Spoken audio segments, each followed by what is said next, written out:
Okay, hello rockers. Welcome to this Rock You production of How to Play Zombie for guitar and bass.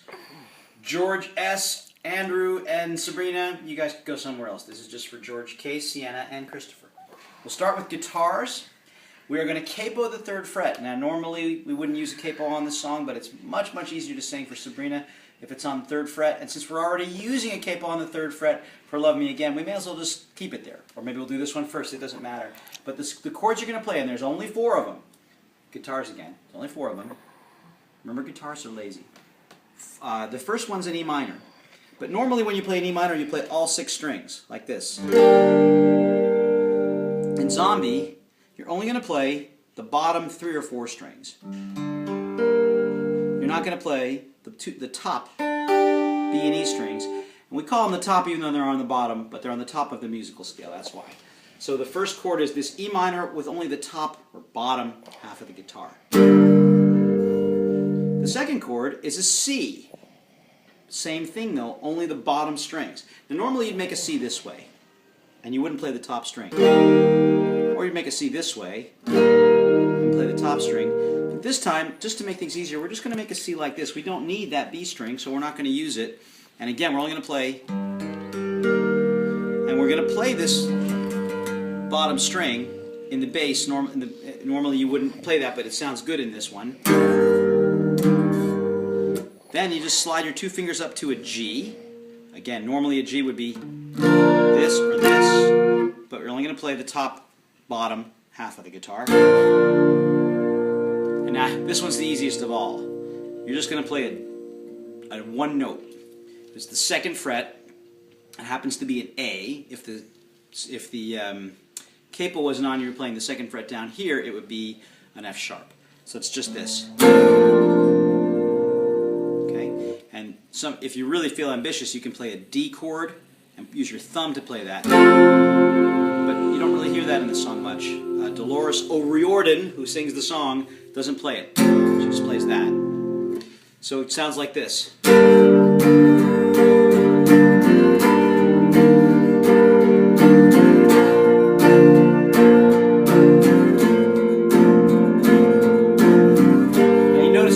Take my fingers off between the chord changes. I just think it sounds good. But you don't have to. You can play it like this.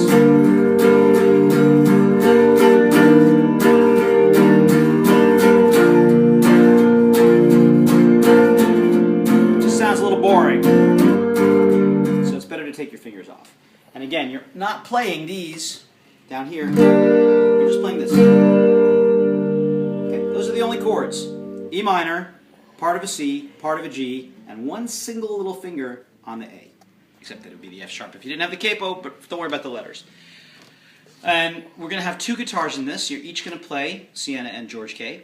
One of the guitars is going to be sounding like this one, with a clean sound and a chorus sound on it. So it makes it sound kind of light, and the high tone of it makes it easier to hear. I believe in the original song it's actually an acoustic guitar. This is kind of like that. And that, if you listen to the way the song starts, it just starts with just that guitar and playing this. A really relaxed folk type of strum. All downstrokes. And then in the 2nd line of the intro, I might have said chorus before. If I did, I meant intro. The 2nd line of the intro, you hear the other guitar come in. And that is a distorted guitar with a fuzz sound on it, which is going to sound something like this. And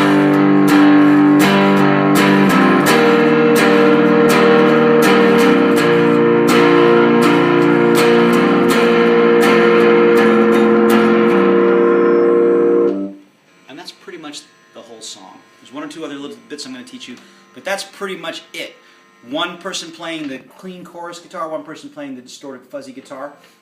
If you want to practice along with the original Cranberries recording, just take your capo off, like that. Throw it over there. And play it down here in E minor instead of in G minor, which is what we're doing. Play it same chords. It'll be...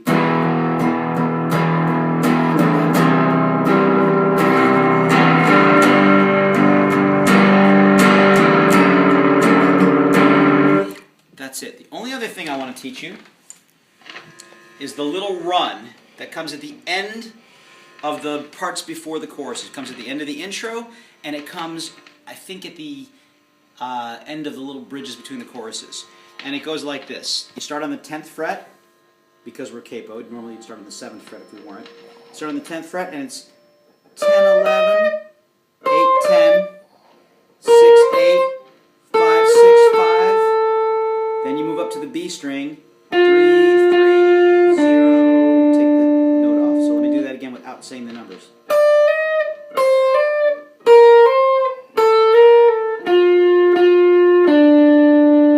Sometimes, to vary it, you can go.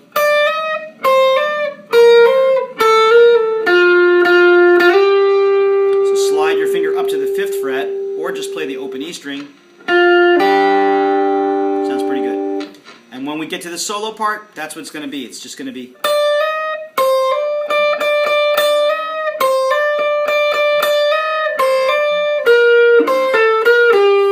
I'm going to do a little 2-finger solo up there. Rest your fingers there and figure out what to do with these. But we'll get to that later. Good. That's it for guitars. Okay, Christopher, you ready for the bass part? Obviously I'm playing it on a guitar. It's the same strings, except for you have that weird, crazy B string on top, but you won't worry about that. I'm going to show you without the capo how it would be in the original quickly, and then I'll show you how you're going to play it. You're not going to use a capo. Capos are for those lazy guitarists. You're not going to use a capo, but you're going to have to play different notes. So in the original song, it starts with an open E string, and it goes like this. By the way, all the notes are 16th notes, very steady the whole way through, or maybe 8th notes, sorry, 8th notes. So this is how you'd play it if you were playing it along with the original recording in the original key of E minor.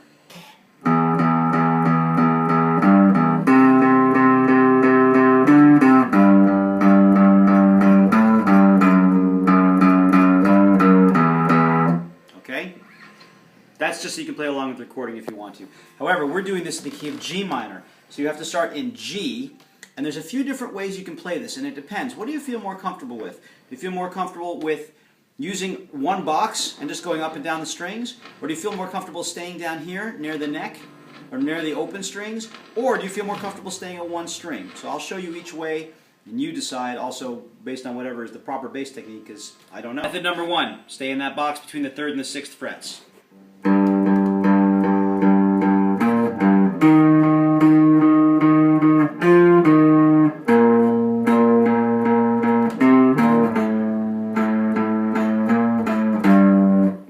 These notes: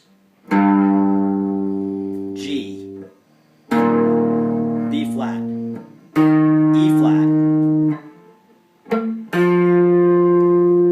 Guess that's another, that's an F, right? Yeah. That's C, back to B flat, A, and G. Method number 2, stay near the neck. You're really pretty easy. You're using a lot of open strings. I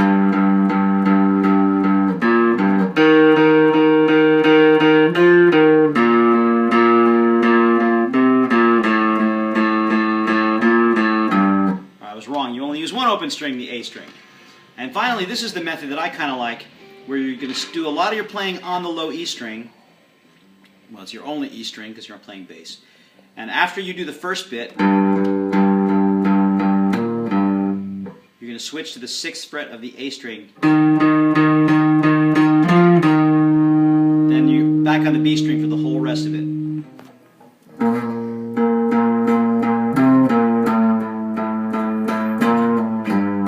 I like that because you can slide that last little bit. Just sounds kind of good to me. That is Zombie. No capo for